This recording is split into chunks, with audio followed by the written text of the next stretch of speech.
Hello friends, good morning. It's Wednesday. தியாவுக்கும் மீனுக்கும் exam நடந்துட்டுருக்கிறதுனால நைட் படுக்கவும் லேட் ஆகுது, காலையில் எந்திரிக்கவும் கொஞ்சம் சீக்கிரம் எந்திரிக்கிறோம். அதனால் ஒரு 2-3 நாளாகவே தூக்கம் கொஞ்சம் கம்மியாக இருக்குது. ஆனால் எது எப்படி இருந்தாலும் நமக்கு காலையில் டீ குடித்தா தான் அடுத்த வேலை நகரும். ஸோ ஃபஸ்ட்டு நம்ம டீ சாப்பிட்டுட்டு அடுத்த வேலையை ஸ்டார்ட் பண்ணலாம். என்னடா டீ ஒருத்தர் மட்டும் சாப்பிட்ற மாதிரி போடுறனே அப்படின்னு நீங்கள் யோசிக்கலாம். உண்மைதான், டீ எனக்கு மட்டும்தான் நான் போடுறேன். ஏன்னா அசோக் பால் டீ காஃபி எல்லாம் எடுத்துக்க மாட்டார். Without milk black tea, black coffee, lemon tea அது மட்டும்தான் அவர் சாப்பிடுவார். ரெகுலராக காலையில் க்ரீன் டீ, பட் இடையில எப்போது காஃபி டீ, அது பிளாக் டீ, பிளாக் காஃபி அந்த மாதிரி கேட்பார். அதனால் டீ எனக்கு மட்டும்தான். பசங்களுக்கும் ஈவினிங்கில் மட்டும்தான் பால் குடிப்பாங்க. மார்னிங்கில் பால் குடிக்கிறதில்ல. நானும் சரி பால் நிறைய சேர்த்துக்காட்டி பரவாயில்லன்னு ரொம்ப ஃபோர்ஸ்லாம் பண்ணுறதில்ல. டீ சாப்பிட்டுட்டு காலையில் விளக்கேற்றி வச்சாச்சு. ஆக்சுவலாக கார்த்திகை தீபம் ஏற்றினதுக்கு அப்புறம் தான் இங்கே விளக்கு வச்சதுக்கப்புறம் எனக்கு ரொம்ப பிடிச்சிருந்ததுனால சரி இதை நம்ம அப்படியே கண்டினியூ பண்ணலாம் அப்படின்னு ஏற்றி வச்சுருக்கேன். இப்போ காலையில் டிஃபன் பண்ணுறதுக்கு வீட்டில் தேங்காயும் பாலும் இல்லை. ஏன்னா பொங்கலும் தேங்காய் சட்னியும் பண்ணலாம் அப்படின்னு சொல்லிட்டு யோசித்தேன். அதனால் கீழே இறங்கி சரி நம்மளே போய் கடையில் வாங்கிட்டு வந்துடலாம் அப்படின்னு சொல்லிட்டு கிளம்பிட்டேன். அசோக் என்னை எந்திரிக்கல, அதனால் சரி அவரை டிஸ்டர்ப் பண்ண வேண்டாம் அப்படின்னு சொல்லிட்டு நானே கிளம்பிட்டேன். பால் யூஸ்வலாகவே நான் பசும்பால் தான் வாங்குவேன். ஈவினிங் ஆனால் ஒரு அண்ணா கொண்டு கொடுத்துருவாரு. இங்கே பக்கத்தில் மாடு வச்சுருக்காரு, ஸோ அவர்கிட்ட தான் டெய்லி வாங்குவேன். ஆனால் இப்போ எக்ஸ்ட்ரா தேவைப்படுறதுனால முன்னாடி இது பிளான் பண்ணி செய்யலை. அதனால் சரின்ட்டு பால் பாக்கெட் வாங்கிட்டு வந்தேன். இப்போ பால் ஊற்றி வச்சுட்டேன் காயிட்டுன்னு சொல்லிட்டு. இப்போ பொங்கலுக்கு ரெடி பண்ணுறதுக்கு கொஞ்சமாக மிளகு மட்டும் எடுத்து இந்த உரலில் குட்டி உரலில் போட்டு அப்படியே ஒன்றும் பாதியமாக தட்டிக்கலாம். தட்டி எடுத்து வச்சுட்டு இப்போ குக்கரில் நம்ம பொங்கலுக்கான ஐட்டம்லாம் தாளித்து விட்டுடலாம். அதுக்கு முன்னாடி கொஞ்சமாக இஞ்சியும் கொஞ்சம் ஒரே ஒரு பச்சை மிளகாய் போதும். ஏன்னா நம்ம மிளகுலாம் சேர்க்குறோம், அதனால் ஒரு பச்சை மிளகாய் போதும். காரம் நிறையா இருந்தாலும் தியாவும் மீனவும் சாப்பிட மாட்டாங்க அந்தளவுக்கு. தியா கொஞ்சம் காரம் சாப்பிடுவா, பட் மீனுக்கு காரமே இல்லைனா கூட உசாசுன்னு சொல்லிட்டு சாப்பிடுவா. அதனால் இந்த காரம் போதும். இது ரெண்டுமே நல்லா ஃபைனாக சாப் பண்ணிக்கணும். சாப் பண்ணி எடுத்து வச்சிடலாம். இப்போ குக்கரில் எண்ணெய் கொஞ்சம் ஊற்றிருக்கேன். எண்ணெய் காஞ்சதும் நம்ம பொடிச்சு வச்ச மிளகுத்தூள் போட்டுக்கலாம். போட்டுட்டு கொஞ்சம் சீரகம், அதோட இஞ்சியும் பச்சை மிளகாயும் போட்டுக்கலாம். கூடவே கொஞ்சம் கருவேப்பிலை, இதெல்லாமே போட்டு சும்மா அப்படி 2 பெரட்டி விட்டுட்டு இதில் நான் ஏற்கனவே அரிசியும் பருப்பும் எடுத்து ஊற வச்சுருக்கேன். அரிசி 1 டம்ளர் எடுக்கிறோம் அப்படின்னா பருப்பு 1/2 டம்ளர் பாசிப்பருப்பு. ஸோ அந்த ரேஷியோவில் நான் எடுத்து வச்சுருக்கேன். அது போடுறதுக்கு முன்னாடி இப்போ நான் 1.5 டம்ளர் நான் அரிசி எடுத்திருக்கேன் அப்படின்னாக்கா 5 டம்ளர் ஊற்றணும். அந்த 5ல் 4 டம்ளர் தண்ணி, 1 டம்ளர் பால் விகிதம். ஸோ இதுதான் ரேஷியோ. அந்த விதத்தில் நான் தண்ணியும் பாலும் இப்போ ஊற்றிட்டேன். தேவையான அளவுக்கு உப்பு போட்டுட்டு கொஞ்சம் பெருங்காயத்தூளும் போட்டுட்டேன். இப்போ இதெல்லாம் போட்டு கலந்து விட்டதுக்கப்புறமா நம்ம எடுத்து ஊற வச்சுருக்க அரிசியும் பருப்பும் அதில் சேர்த்துக்கலாம். சேர்த்துட்டு இதை நல்லா கிளறி விட்டுட்டு குக்கரை மூடி போட்டுடலாம். ஆக்சுவலாக குக்கர் பார்க்கும்போதே தெரியுது இது வெந்து விசில் வரும்போது வெளியில் வருமோ அப்படின்னு சொல்லிட்டு. பட் என்ன தான் நமக்கு தோணாலும் சில டைம் அதை மாற்றுறதுக்கு ஒரு சோம்பேறித்தனம் இருக்கும் இல்லையா? அதே மாதிரி தான் இன்றைக்கும் நான் பண்ணிட்டேன். இதே குக்கர்லேயே இருக்கட்டும் அப்படின்னு விட்டுட்டேன். பட் விசில் வரும்போது கொஞ்சம் பொங்கிடுச்சு. அது ரெடியாக வரதுக்குள்ள நம்ம சட்னி ரெடி பண்ணிக்கலாம். சட்னிக்கு இப்போ கடையிலேருந்து வாங்கிட்டு வந்து தேங்காய் உடச்சிக்கிறேன். உடச்சிட்டு தேங்காய் சட்னி ப்ளஸ் இந்த பொங்கலுக்கு சாம்பார் பண்ணாலும் இன்னும் ரொம்ப சூப்பராக இருக்கும். பட் நான் இப்போ சாம்பார் பண்ண போகிறதில்ல, வெறும் தேங்காய் சட்னி மட்டும்தான் பண்ண போகிறேன். ஸோ தேங்காய் போட்டுட்டு அதில் ஆஸ் யூஷுவல் நம்ம போடுற எல்லா ஐட்டம்ஸும் பச்சை மிளகாய், கொஞ்சம் இஞ்சி, உப்பு இதெல்லாம் போட்டு கொஞ்சம் குறைன்னு ஓட்டி எடுத்துகிட்டு அதுக்கப்புறம் அதை தாளிப்பு கொடுத்துக்க வேண்டியது தான். இந்த பொங்கலுக்கு சாம்பார் பாசிப்பருப்பு சாம்பார் செஞ்சால் நல்லாயிருக்கும். அது எப்படி பண்ணுறதுனா பாசிப்பருப்பு, கொஞ்சமாக துவரம்பருப்பு, அப்புறம் வெங்காயம், தக்காளி, பச்சை மிளகாய், சோம்பு, 4 பல் பூண்டு இதெல்லாமே ஒன்றா அப்படியே குக்கரில் போட்டு ஒரு 2 விசில் வச்சுட்டு ஆஃப் பண்ணிவிட்டு அதில் கொஞ்சம் கடுகு, சீரகம், வரமிளகாய், கருவேப்பிலை தாளித்து கொட்டினா வேலை முடிஞ்சுது. பார்த்திங்களா, நான் சொன்ன மாதிரியே குக்கர்லேருந்து தண்ணி வர ஆரம்பிச்சிருச்சு. இப்போ விசில்லாம் நிறுத்திட்டு விசில் ஃபுல்லாக அடங்கினதுக்கப்புறம் எடுத்துட்டேன். எவ்வளோ சாஃப்டாக இருக்குது பாருங்கள் பொங்கல். நம்ம அது பால் ஊற்றுறதுனால சாஃப்டாகவும் இருக்கும், ப்ளஸ் நல்ல ஒரு டேஸ்ட்டும் இருக்கும். சூப்பராக நம்ம கோயிலில் சாப்பிட்ற மாதிரி ஒரு டேஸ்ட் ஒன்று இருக்கும். அது இல்லாமல் நம்ம மிளகுலாம் தட்டி போட்டிருக்கிறதுனால ரொம்பவே நல்லாயிருக்கும். இப்போ இதில் நம்ம கொஞ்சம் நெய் தாளிச்சதில் ஊற்றிக்கலாம். முந்திரி பருப்பு நெய்யும் தாளிக்கிறதுக்கு கொஞ்சம் நெய் தாளித்து ஊற்றிட்டு அதுக்கப்புறம் இந்த சூட்லேயே கொஞ்சம் நெய் விட்டேன்னா இன்னும் நல்லாயிருக்கும் சாப்பிட்றதுக்கு. நல்லா அது கொஞ்சம் ப்ரௌன் கலர் ஆகட்டும். இப்போ இதில் சேர்த்துக்கலாம்.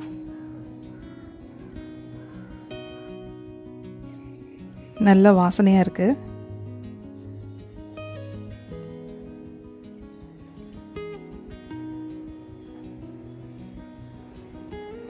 நெய் இதில் ஒரே ஒரு ஸ்பூன் சேர்த்துட்டு இதை எடுத்து வச்சுட்டு சட்னி வந்து தாளிச்சிக்கலாம்.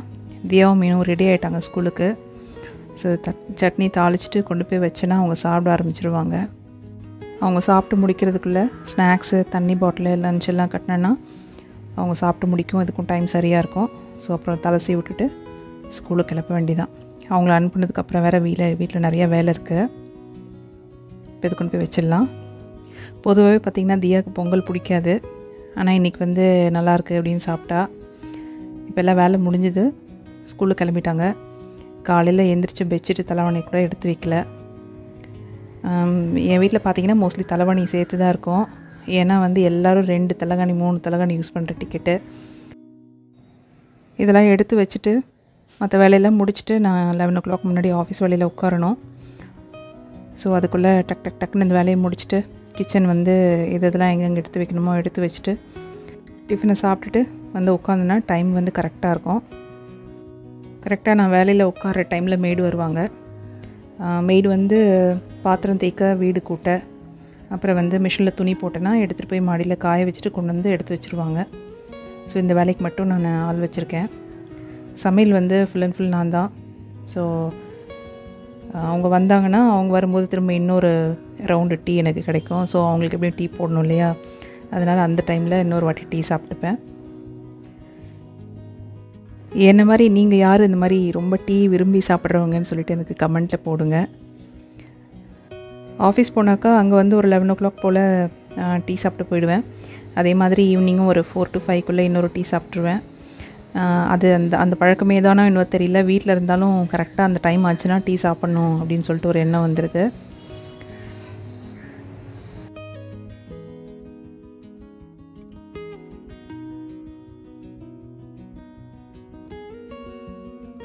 வீட்டிலேருந்து வேலை பார்த்தாலும் டிவியில் ஏதாவது சைலண்ட்டாக அப்படியே ஓடிட்டே இருக்கும்.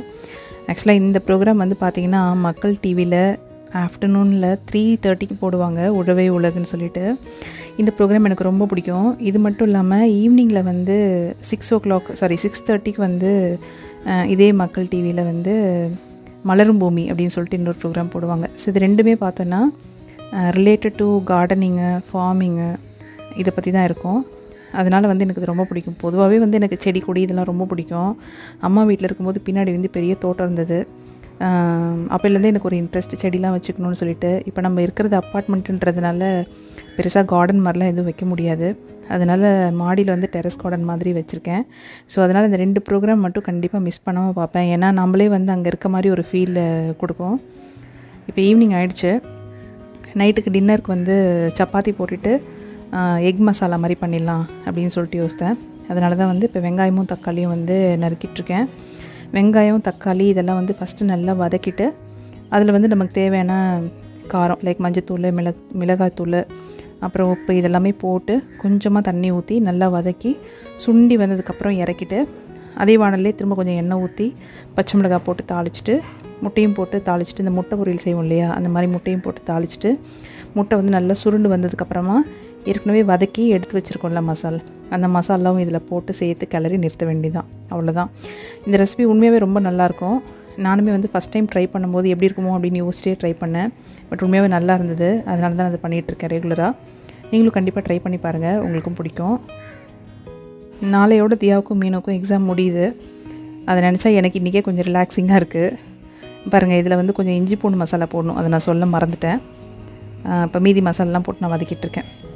ஸோ இப்போ நாளையோட வந்து எக்ஸாம் முடியுதா, எக்ஸாம் முடிஞ்சதுன்னா சாட்டர்டே அன்றைக்கி சயின்டோ ஃபெஸ்ட்டுன்னு ஒரு ஈவெண்ட் வச்சுருக்காங்க ஸ்கூலுக்கு. ஸோ அதுக்கு 2 பேருமே சயின்ஸ் ப்ராஜெக்ட் ஒன்று ப்ரிப்பேர் பண்ணிகிட்ருக்காங்க. ஸோ சாட்டர்டேவும் ஸ்கூலுக்கு போனோம்.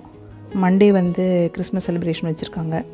அதனால் மண்டே வந்து நாங்கள் பேரண்ட்ஸ் போக தேவையில்லை. பட் அவங்க வந்து ஏதோ சம் ஈவெண்ட்ஸ்லாம் இருக்காங்க. தியா வந்து ஏதோ சம் சிங்கிங்கில் இருக்கா, மீனும் வந்து ஒரு டான்ஸ் ப்ரோக்ராமில் இருக்கா. ஸோ அதுக்கும் பேரலாக ப்ரிப்பரேஷன் ஓடிட்டுருக்கு. ஸோ நாளைக்கு ஒரு நாள் எக்ஸாம் முடிஞ்சது அப்படின்னா அவங்களோட எனக்கு பெரிய ப்ரீத்திங் டைம். ஏன்னா ஈவினிங் ஆனால் அவங்களோட உட்காரணும், காலையிலேயும் எழுந்து உட்காரணும். தியாவோட உட்கார தேவையில்லை.